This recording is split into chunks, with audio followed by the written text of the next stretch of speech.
Teman-teman mungkin merasa bingung ya kalau mempunyai motor atau bodi motornya itu retak ataupun sobek.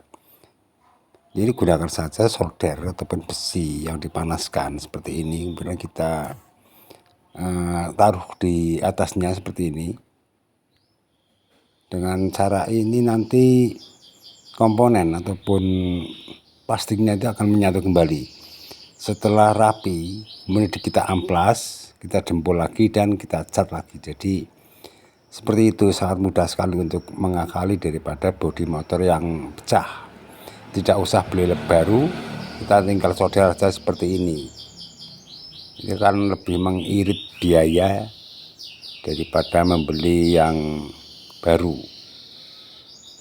Kita cuci, setelah cuci ya, kemudian kita amplas, kita jempol, kemudian dicat. Nah, jadi dengan cara ini akan lebih murah.